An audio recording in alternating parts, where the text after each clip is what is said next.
My God, maraming salamat po, Ama ko sa langit, Panginoong Hesukristo, sa malakas na presensya na pinapadama lagi ninyo sa dako ng inyong sanctuaryo. Trust and obey, for there is no other way but to trust and obey.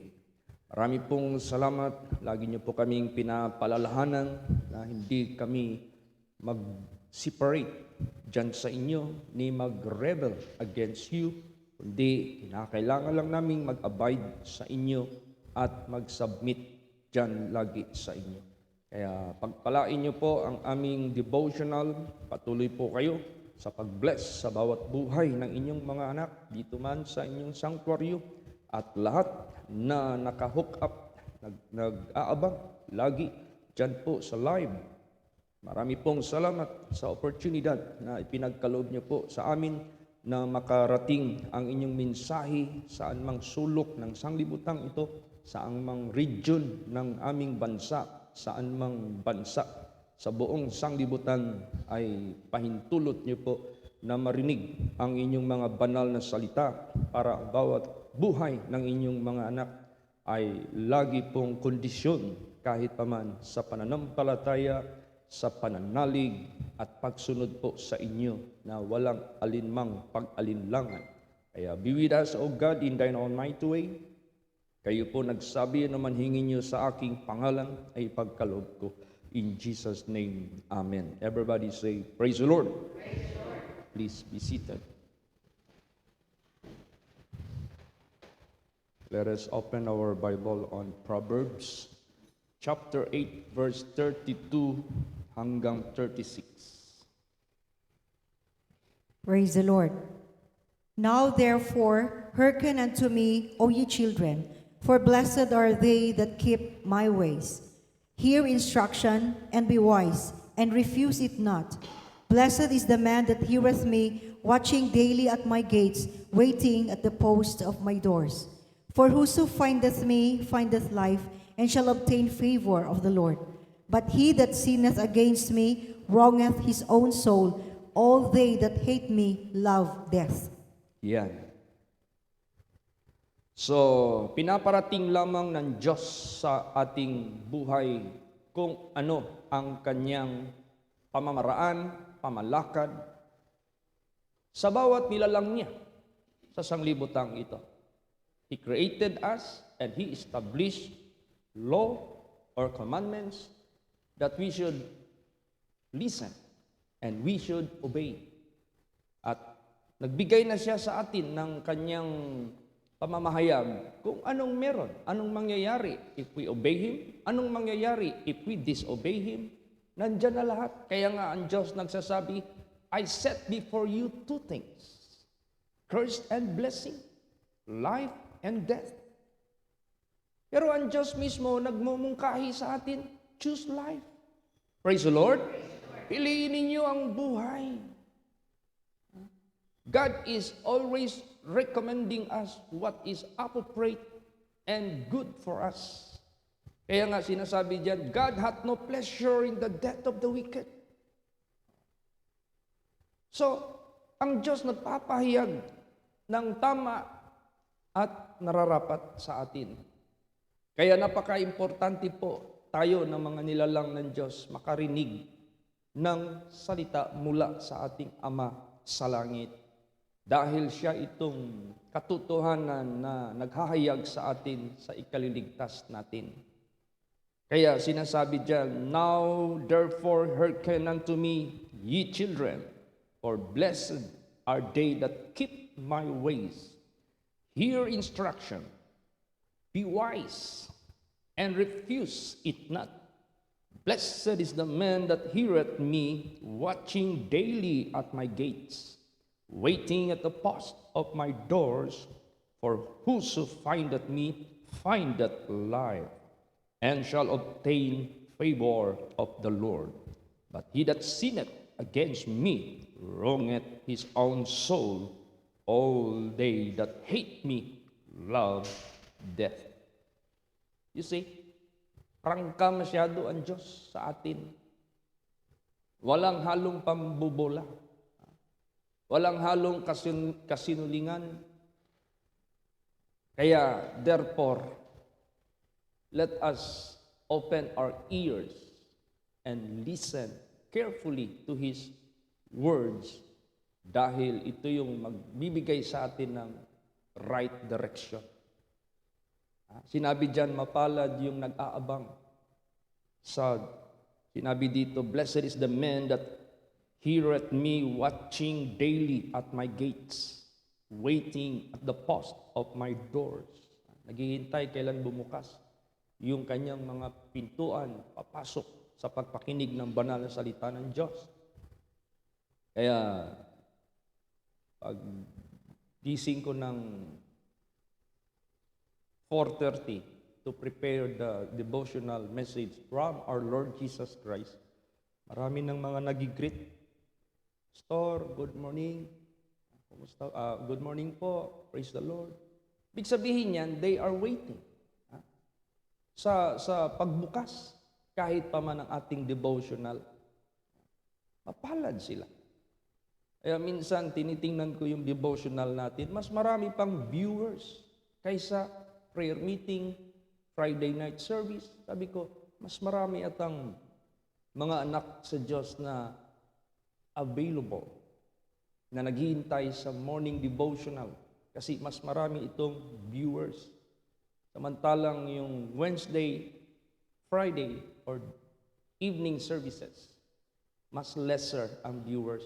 Siguro at that time, most of them are working or busy. Samantalang itong early morning, they have chance, they have time to open the so-called live. Kaya mapalad ang bawat isa who are waiting, na naghihintay. Kaya yun ang sinasabi ng Diyos sa buhay natin. Basahin pa natin ang blessedness ng tao. Sige po, Psalms chapter 1 hanggang 4. Praise the Lord. Blessed is the man that walketh not in the counsel of the ungodly, nor standeth in the way of sinners, nor sitteth in the seat of the scornful. But his delight is in the law of the Lord, and in his law doth he meditate day and night. And he shall be like a tree planted by the rivers of water, that bringeth forth his fruit in his season. His leaf also shall not wither, and whatsoever he doeth shall prosper. The Yeah. ungodly are not so, but are like the chaff which the wind driveth away. You see? So makikita natin yung nanatili sa banal na salita ng Diyos. Bakit? They can easily determine what is right and what is wrong. What is good and what is evil. So madali silang makaiwas, no? Madali silang maka-escape sa mga kasamaan dahil alam nila mapapasama sila. Madali nilang magawa ang mabuti dahil alam nila mabuti at yan ay kabubuti rin nila. Kaya iba talaga, puno tayo sa kanyang mga mensahe, sa kanyang mga banal na salita dahil ito yung magbibigay sa atin ng wisdom, sound mind. So, sinabi dito, blessed is the man that walketh not in the counsel of the ungodly. You see, you can easily determine whether that is ungodly counsel or not. So if it is ungodly counsel, hindi ka sumusunod, you do not walk. You do not follow the counsel of the ungodly. Alam mo kasi puno ka ng banal na salita ng Diyos. Nor standeth in the way of sinners. May mga stand ang mga taong makasalanan sa sanglibutang ito na alam mo na yan ay kakapahamak nila. So ikaw hindi nag-stand kasama nila. So ibig sabihin yan, para kang isda na buhay sa isang ilog. Ang patay na isda, sa stream na tinatawag, sumasama yan sa agos. Patay kasi. Pero ang buhay na isda, they used to go against the current. So, ibig sabihin yan, malakas ang current sa sanglibutang ito. The counsel of the ungodly, the stand of the sinners, the table of the scornful. So, ito yung mga tinatawag nating dead spot, no, mga patay na mga spot, na mga gawa ng mga patay sa spiritual. Ikaw naman, hindi ka sumasama sa kanila. Ikaw po ay sumasalungat. Lagi kang pasulong laban sa ways ng sanglibutang ito. Dahil meron kang salita ng Diyos. How you know how to manage yourself every day para hindi ka masama doon sa mga patay sa spiritual. Nor seated in the seat of the scornful. Siyempre, pag makita mo yung mga tao na pananalita lang nila, malalaman mo na whether they are believers or non-believers. Pananalita lang nila, malalaman mo whether they are God's children or children of darkness. So alam mo, saan mo ilulugar yung sarili mo. Kaya ganun ka-importante na meron tayong salita ng Diyos. But his delight is in the law of the Lord, and in his law doth he meditate day and night. This is the appropriate na tayo na nandyan naniniwala sa Diyos. We cannot content our lives without the Word of God day and night. No? Hindi tayo kontento. Pag wala yung Word of God sa buhay natin, araw at gabi. Araw-araw. Ikaw, kontento ka ba na sa isang week, isang beses ka lang kakain para sa kalusugan mo? Of course not. Ikaw, kontento ka ba once a day ka lang magkain sa isang araw? Of course not. So, ganun din po sa spirituality po natin. Praise the Lord. Daily and day and night, pinifeed mo yung kaluluwa mo. And he shall be like a tree planted by the rivers of water, that bringeth forth his fruit in his season. His leaf also shall not wither, and whatsoever he doeth shall prosper.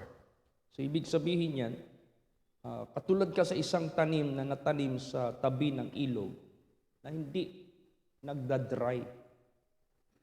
So, pag ang kahoy ay dried, yung lupa na kanyang kinaroroonan, it will affect the tree. Matutuyo din siya. So, pag tayo ay patuloy dito sa source of water, which is the Word of God, day and night, ay sigurado, you will never faint, you will never get tired, hindi ka mapapagod sa buhay mong spiritual. Lagi kang namumunga sa kapanahunan. Anong ibig sabihin yan? Lagi kang namumunga sa kapanahunan. Meaning to say, you do not fail to bear fruit.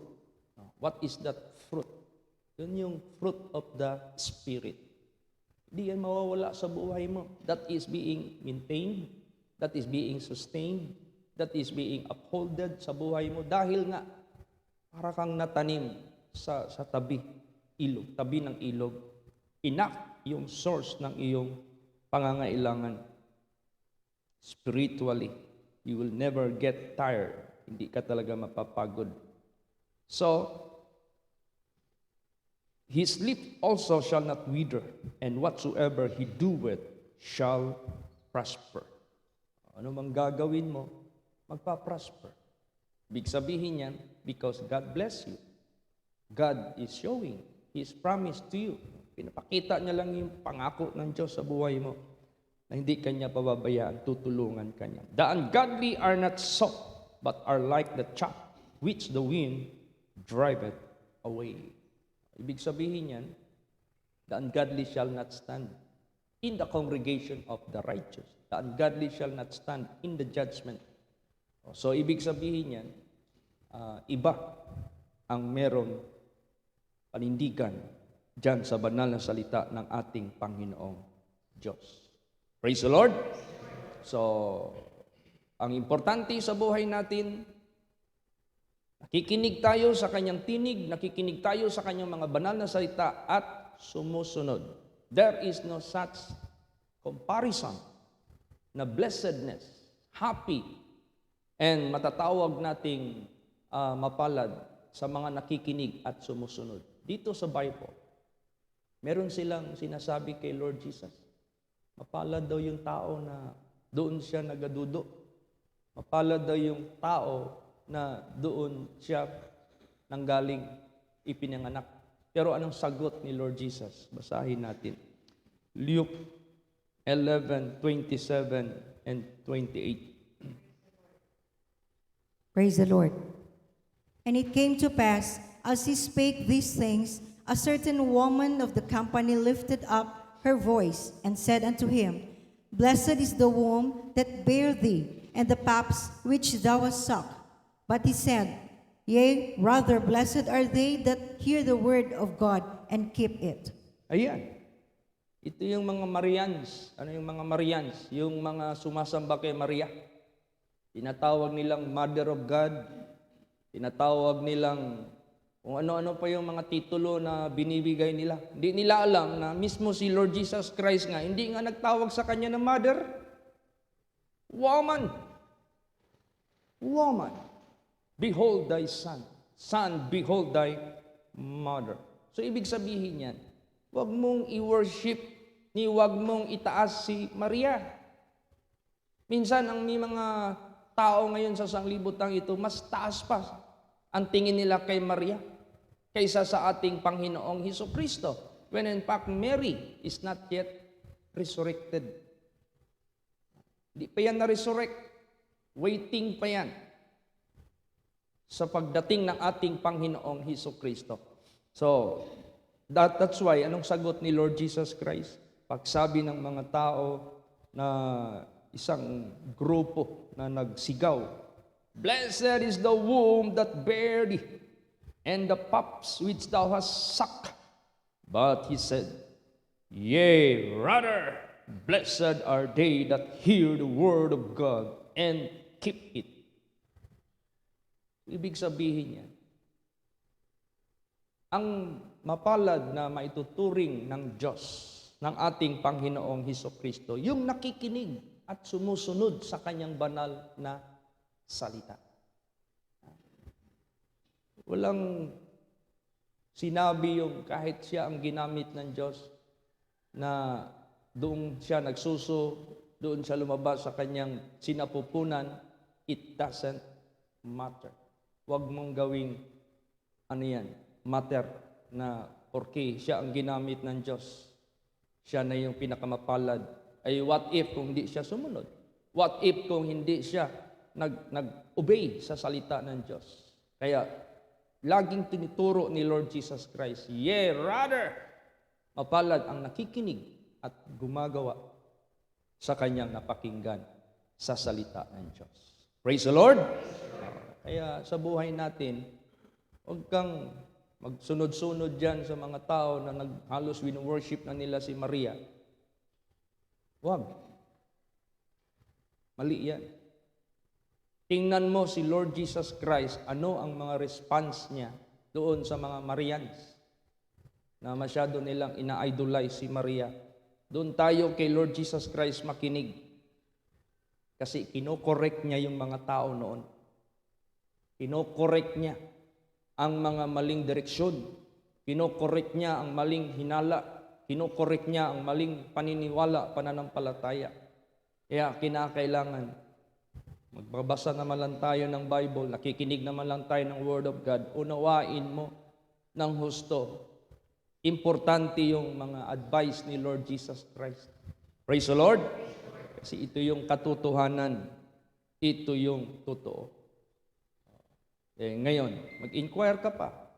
Patuloy ka lang sa pagpakinig ng Word of God. Marami kang mga beliefs nga akala mo tama. Dito ka i-correct. Itanong mo sa Panginoong Diyos. Praise the Lord. At gagamitin ng Diyos ang kanyang salita at ang kanyang tagapagsalita. Basahin natin yan. Psalms 27 verse 4. Praise the Lord. One thing have I desired of the Lord, that will I seek after, that I may dwell in the house of the Lord all the days of my life, to behold the beauty of the Lord and to inquire in His temple. Yes. Huwag na nating walain sa buhay natin na makapasok tayo sa house of the Lord. Because the moment we detach ourselves from the house of God, from the house of the Lord, for the sake of His gospel, for the sake of His message, for the sake of His word, pag i-detach natin ang sarili natin, sigurado 100% para kang sanga na naputol sa puno. Hindi ka na bubunga, matutuyo ka, igagatong ka doon sa apoy. Kaya that is exactly the situation. Kaya gusto ng ating Panginoong Diyos, do not detach yourself in the sanctuary, in the house of God. One thing have I desired of the Lord, that I will seek after, that I may dwell in the house of the Lord all the days of my life, to behold the beauty of the Lord and to inquire in His temple. So, ibig sabihin yan, inaasam-asam mo yung beauty of the Lord. For what? So that that beauty of the Lord will be also upon you. So that the moment, babalik tayo doon sa ating Creator, the same glory which He has, the same glory that could be in us. So we have the so-called common glory, the same glory with Him, na dinala ni Lord Jesus Christ sa sanglibutang ito, the glory of God. That's why the Bible says, law was brought by Moses, but grace and truth came by Jesus Christ. Pag yan ay, pagbalik mo sa Panginoon, yan yung nakikita sa buhay mo. Ibig sabihin yan, nung nandito ka pa sa sanglibutan ito, you accept, you believe, you obey Jesus Christ. Kasi makita yan eh. Kaya yung dinidesire natin dito sa simbahan, to see the beauty of the Lord, para mapapasa atin yan.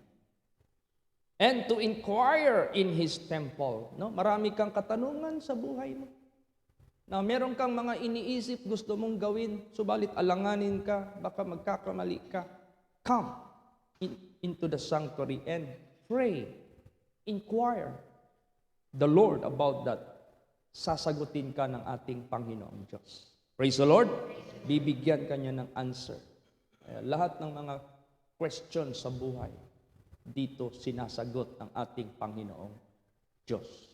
I-guide ka talaga, hindi ka ililigaw ng ating Panginoong Diyos. Kaya, to God be the glory. Tingnan mo si Lord Jesus Christ bago pa magsasalita yung mga tao sa harapan niya, either Pharisees, Sadducees, Scribes, Jews, Greek, sino man yung kaharap ni Lord Jesus Christ. Dahil nababasa niya yung isip ng mga tao, sinasagot ka agad sila. Hindi pa sila nagsalita, isip pa lang nila, binibigyan kaagad sila ng sagot. Praise the Lord. Katulad nung yung alabaster box na inopen ni Mary Magdalene. Tapos nag-isip kaagad yung mga tao. Oh, sabi nila. Nagbulong-bulungan sila, hindi nila pinarinig kay Lord Jesus. Sabi niya, if this man would be a prophet, he should know what kind of woman she is. Bakit pinapahintulutan niya itong babaeng ito maghipo-hipo sa kanyang paa, maghugas sa paa niya, pinupunasan sa kanyang buhok. Kung propeta sana ito, alam niya anong background ng babae na yan. Alam niya kung anong klaseng karumihan ng babae na yan. He ought not to let her touch her body, or his body. Kaya sagot kaagad si Lord Jesus, Simon, merong 2 tao na nakautang. Wala silang pareho na maibayad. Pero pinatawad sila ng kanilang nautangan. Yung isa 50, yung isa 500. Sino ang mas masaya? Siyempre yung napatawad na napakalaking utang.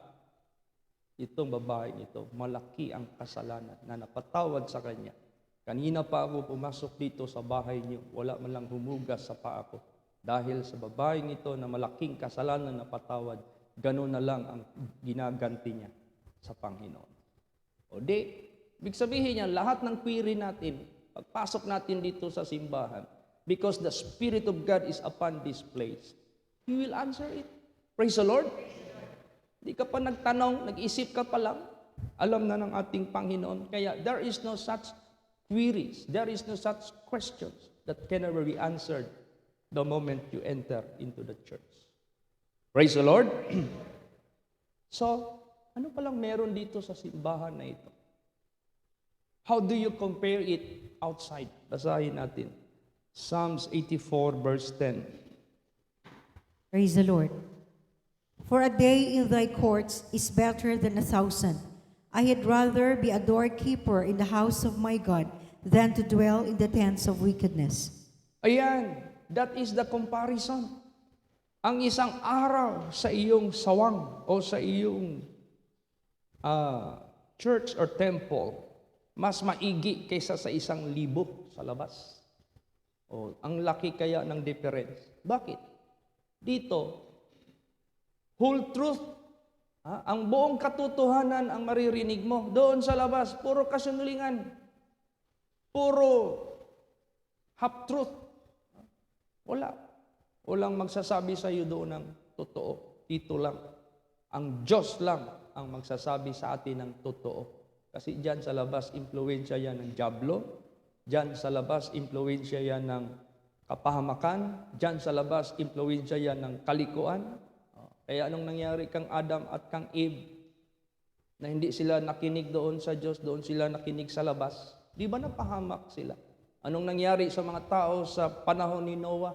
Hindi sila nakinig dito sa Panginoong Diyos, doon sila nakinig sa labas. Di ba sila napahamak? Kaya the same thing will happen. Kaya iba ang ibang lugar na ito. Dito mo matatanggap ang buong katotohanan ng Diyos. Praise the Lord. Kaya, a day in thy courts is better than 1,000. I had rather be a doorkeeper in the house of my God than to dwell in the tents of wickedness. Kaya, ganun ang comparison natin dito sa banal na salita ng Diyos. Dito tayo sa simbahan. At dito ka magbubunga, no? Basahin natin yan. Psalms 92 verse 13. Praise the Lord.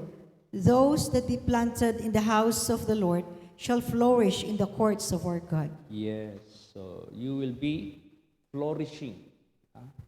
You will be bearing much fruit. And what is that fruit? Fruit worthy of His kingdom. Fruit worthy to be accepted dyan sa ating Panginoong Diyos. Hindi yung namumunga ka tapos itatapon ka rin pala sa impyerno. Anong klaseng bunga yon?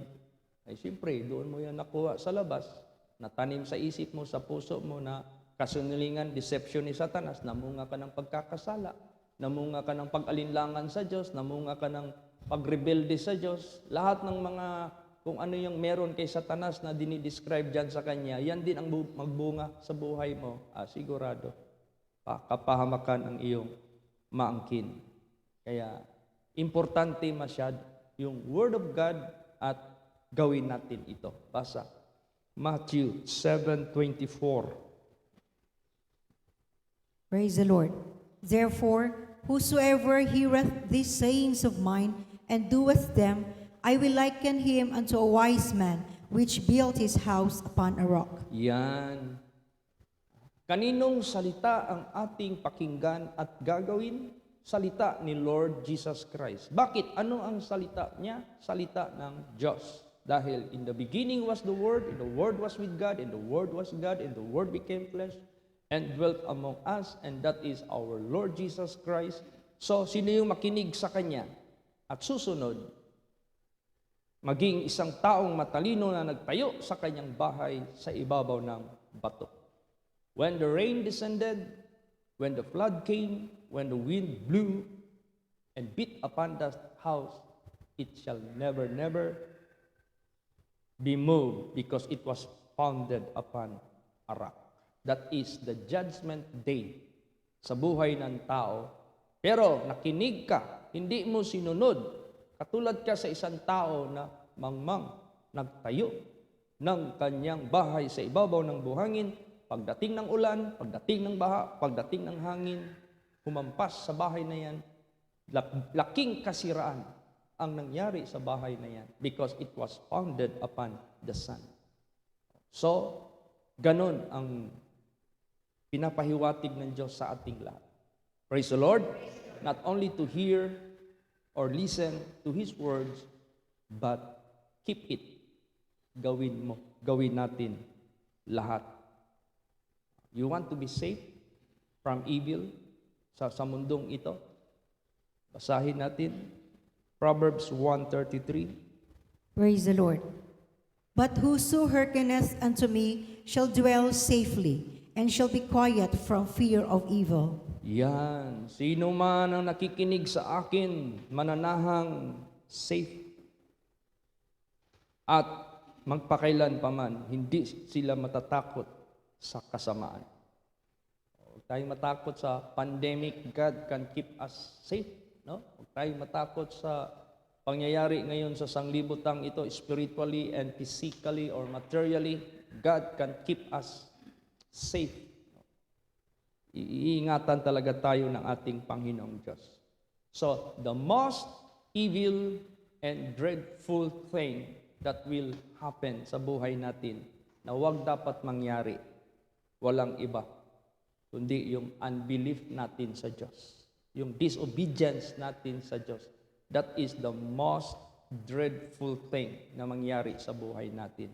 At maraming mga tao hindi nakakaalam niyan.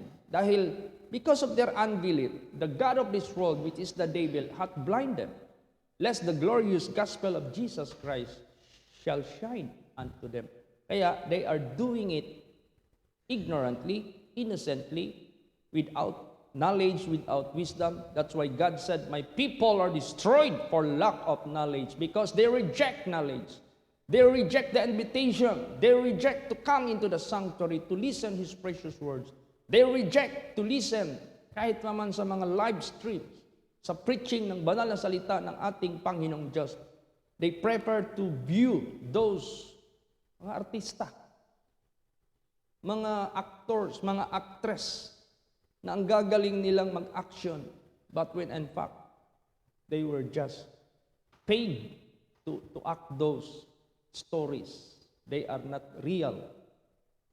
Pero yung banal na salita ng Diyos that speaks real thing, parang wala silang interest, wala silang gana, not knowingly. Yan ang magbibigay sa iyo ng tunay na kaligayahan sa Panginoong Diyos. Kaligtasan. Praise the Lord. Kaya bakit hahatulan ng Diyos ang mga tao? Basa. John 3:19 hanggang 20. Praise the Lord. And this is the condemnation, that light is come into the world, and men love darkness rather than light, because their deeds were evil. For everyone that doeth evil hateth the light, neither cometh to the light, lest his deeds should be reproved. Yeah. So ibig sabihin yan, kilala ng ating Panginoong Diyos, those who love darkness rather than light. For what reason? Ayaw nilang lumapit sa liwanag. Ayaw nilang lumapit sa pagpakinig ng banal na salita ng Diyos, which is the light. Lest their evil deeds will be discovered. So, babad sila ngayon sa mga gawa ng masama.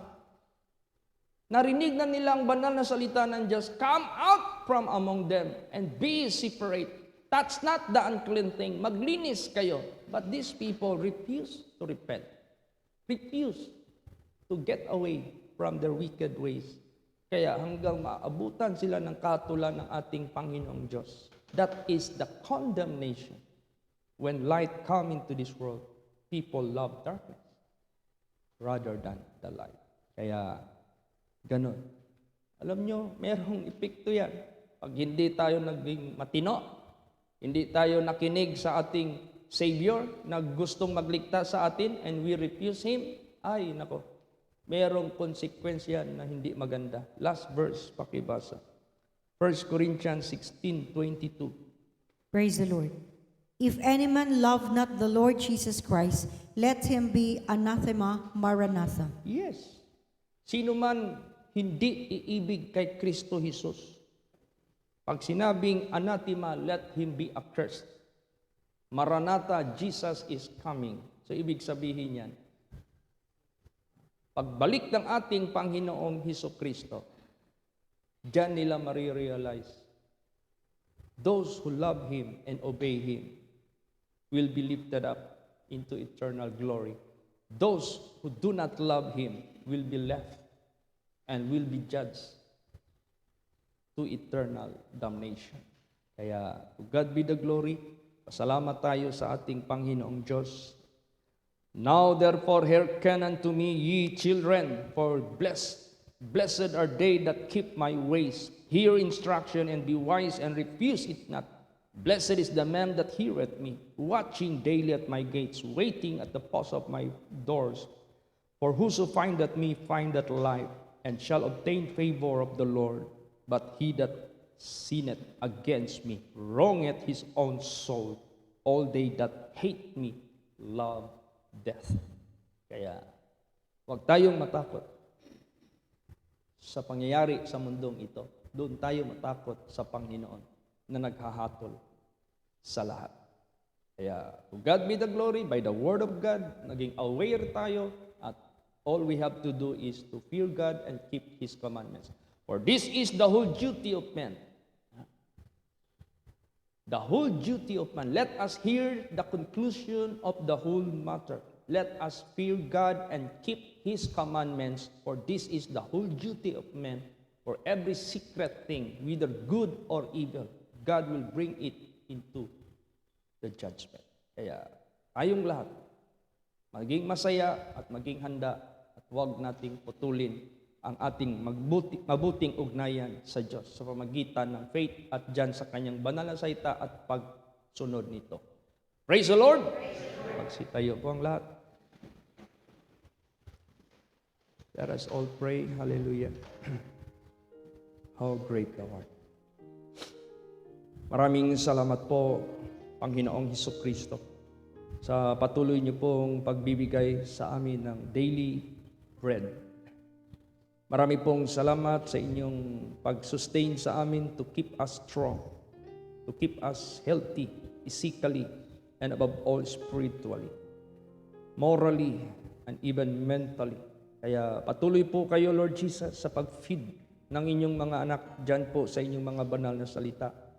Pagpalain niyo po ang bawat churches, bawat kongregasyon. Patuloy niyo pong i-bless ang lahat ng inyong mga anak dito man sa loob ng Pilipinas, sa labas man ng bansa, saan man naroroon ang inyong mga anak.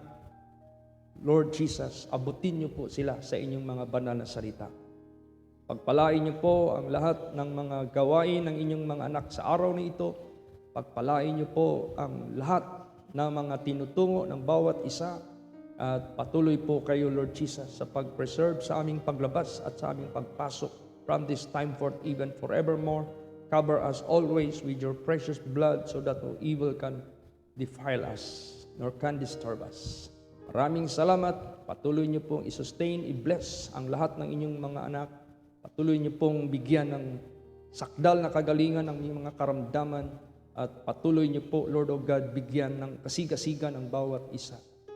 Sapagkat ang buhay namin hindi na mahihiwalay magpakailan pa man sa inyong sanctuaryo, sa inyong mga banal na salita. Marami pong salamat. Kayo po nagsabi naman, hingin niyo sa aking pangalan ay pagkaloob ko. In Jesus' name, Amen. Everybody say, praise the Lord. Praise the Lord.